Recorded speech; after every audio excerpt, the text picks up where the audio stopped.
Olá! A partir de agora você está convidado a acompanhar conosco uma conversa com o senador Wellington Fagundes. E o nosso tema é a Lei de Diretrizes Orçamentária. É uma matéria que é votada anualmente no Congresso, que dá o direcionamento do orçamento da União e que esse ano está sob a relatoria do senador Wellington Fagundes, né, senador? E é por uma lei como essa que a gente começa a ter ideia como é que vão ser aplicados os recursos para a prestação de serviços para o cidadão, não é isso? Na verdade, a Lei de Diretrizes Orçamentárias ela é que vai nortear a forma e como o Congresso define aonde o governo vai aplicar os recursos e o modelo que o governo tem que construir a peça orçamentária. As regras que para o próximo ano, como o governo deve definir. Ou seja, são os critérios de como a União vai gastar os recursos arrecadados, não é isso? Exatamente. E os critérios e de que forma ele poderá, inclusive, remanejar esses recursos de acordo com a arrecadação. Nós acabamos de ter aí um processo do impeachment e que foi motivado principalmente pelas famosas pedaladas e pelos decretos. Que tem a ver com o manejo, a execução do orçamento. O manejo do orçamento. E isso é que fez com que motivasse no Brasil um impeachment. Isso, claro, não vamos discutir o mérito do impeachment que nós estamos discutindo, é o que aconteceu. Aconteceu um impeachment e que esse processo acabou sendo extremamente, ao meu ver, prejudicial, porque a indefinição política, a indefinição de presidente, isso causa um baque, né? Assim, muito forte na economia. Na economia muito grande. Fica tudo meio suspenso, meio nebuloso, meio indefinido e as decisões não vão sendo tomadas, né? Por isso temos que votar a LDO no tempo certo. Então, o tempo certo para votar a LDO seria até o mês de julho. Infelizmente, por exemplo, o ano passado, nós votamos a LDO em dezembro, junto com a peça orçamentária. Então, como que se pode falar em planejamento, né, num país onde não tem uma definição... Se os prazos não são respeitados. Então, por isso, eu acredito que, inclusive, esse tema que acabou acontecendo do impeachment, muita coisa ser discutida ainda na justiça, né? E este ano nós fizemos um apelo, trabalhamos de forma muito intensa, colocando nos prazos corretos e conseguimos aprovar a LDO no seu tempo certo, mas sem a sua conclusão, apenas por dois destaques. Então, dois destaques que resolveram colocar e tínhamos que apreciar. E, infelizmente, houve aí uma obstrução por parte da oposição, que esse é o papel da oposição, e não conseguimos votar. Então, a previsão era para votar agora, antes das eleições, não conseguimos também, porque também o papel da oposição fazendo essa obstrução, e não conseguimos, então, o quórum necessário na Câmara dos Deputados. Vamos deixar isso para depois da eleição. O governo já mandou a peça orçamentária, pelo menos como nós já aprovamos o relatório, só falta esses dois destaques e a sanção. Esses dois destaques diz respeito a dois aspectos. O primeiro é o contingenciamento dos recursos do Ministério da Ciência e Tecnologia. É claro que a ciência e tecnologia é fundamental para promover o desenvolvimento do país, e o Congresso vai ter que dizer se o governo poderá contingenciar essa área ou não. E, além disso, também a questão de remanejamento de obras do PAC. O que nós aprovamos no relatório inicial é para que o governo tenha a possibilidade de excluir até 20% das obras previstas no PAC e incluir tantas quanto o governo entender. E eu entendo que isso é correto, por quê? Porque nós temos mais de 20 mil obras inacabadas no Brasil. E uma obra inacabada, ela não serve para nada, ela, na verdade, causa mais prejuízo, porque ela tem que ser mantida, ela tem que ser... Então, para retomar, o custo é muito maior também, porque mobilização e de desmobilização.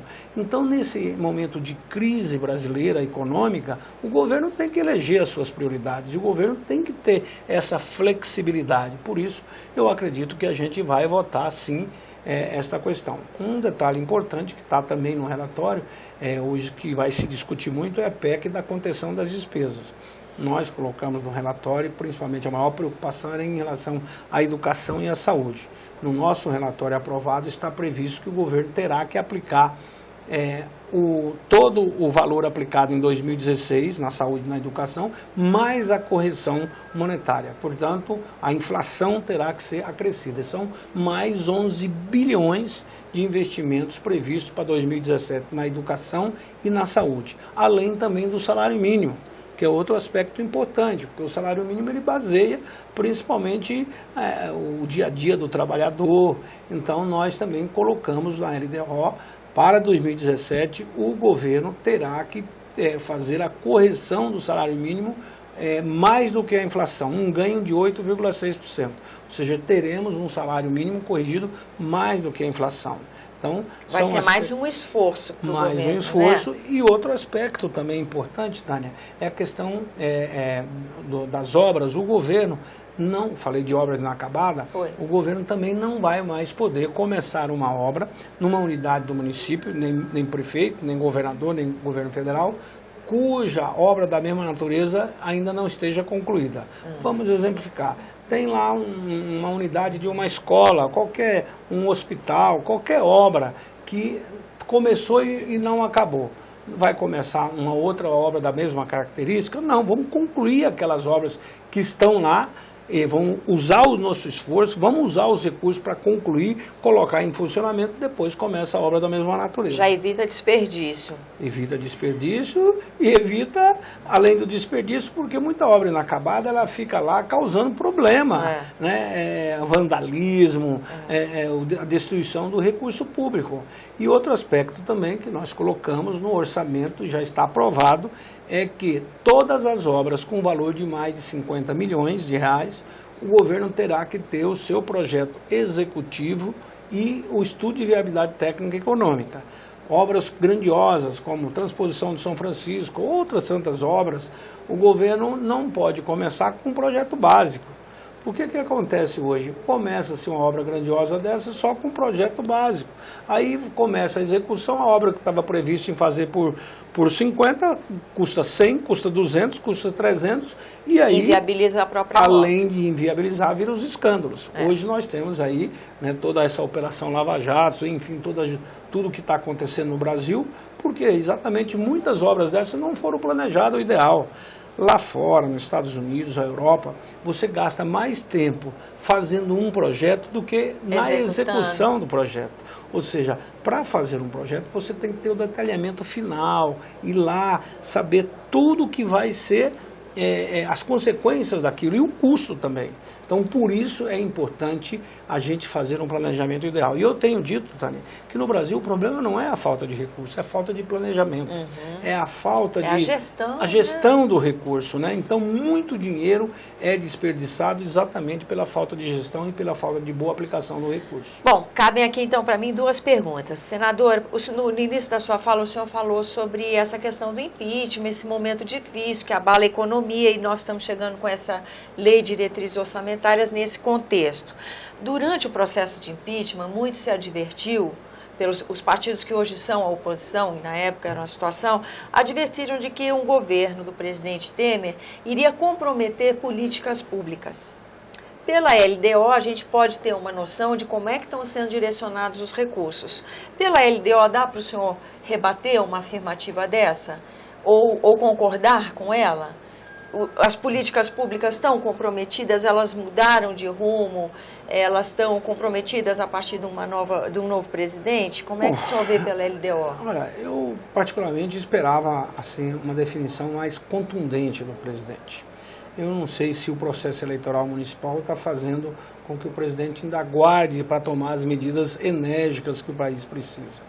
É claro que o presidente Michel assumiu na interinidade. Na interinidade a gente até pode aceitar que o governo tinha que esperar, né? Mas agora não, nós já estamos, o governo o presidente já é presidente, aliás, ele não mudou ainda nem do palácio, ele continua morando no palácio do vice-presidente. Muitas críticas que houveram, por exemplo, ele foi ao 7 de setembro, não usou o carro oficial e não usou a faixa presidencial.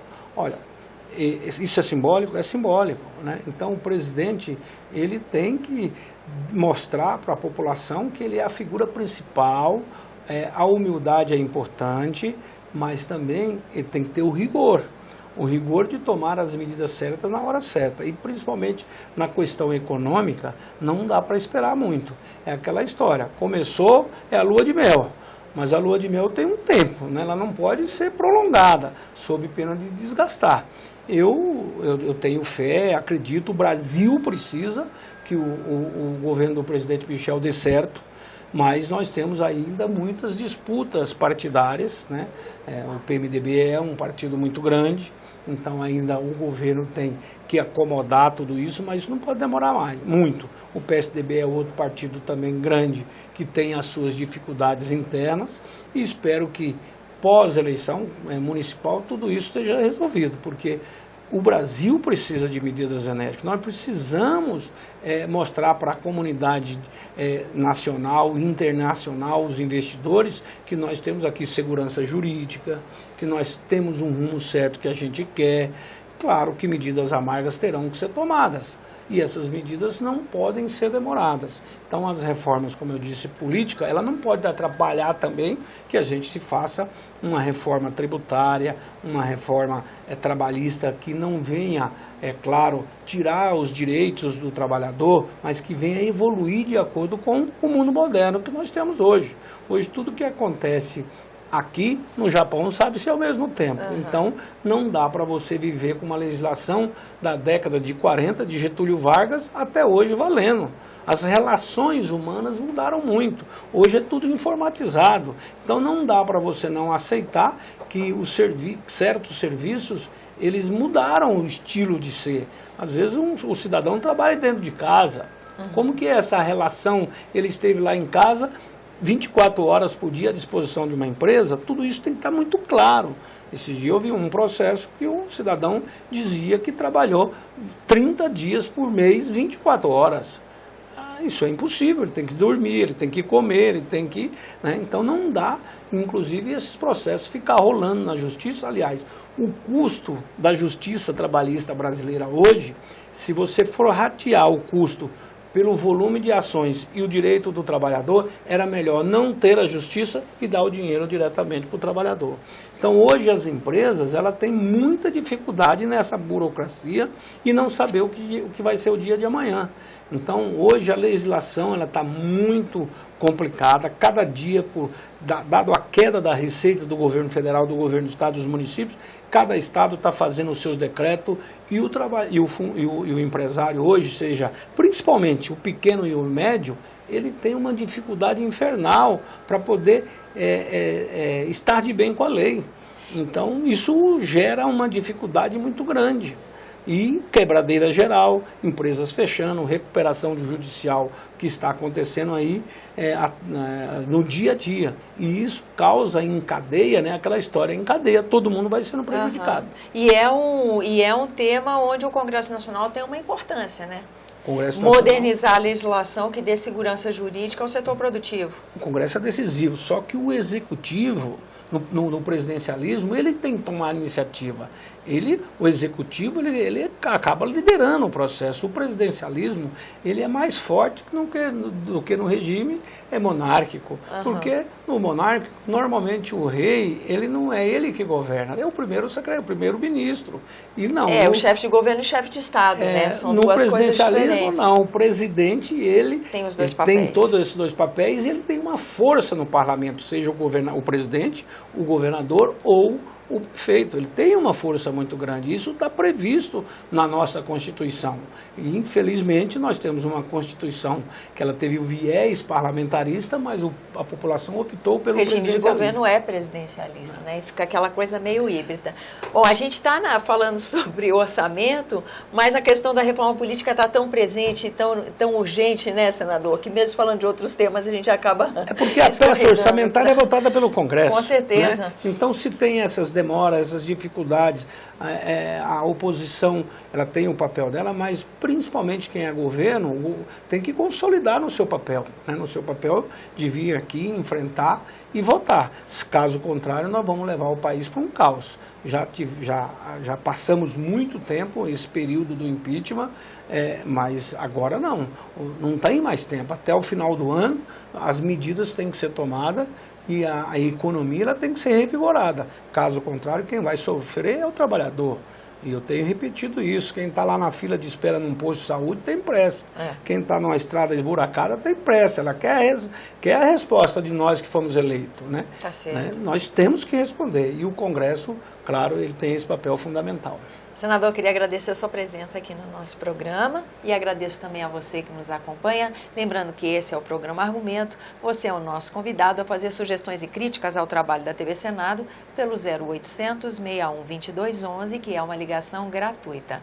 E quando você quiser rever esse ou outro dos nossos programas, use o endereço eletrônico senado.leg.br/tv. Até a próxima.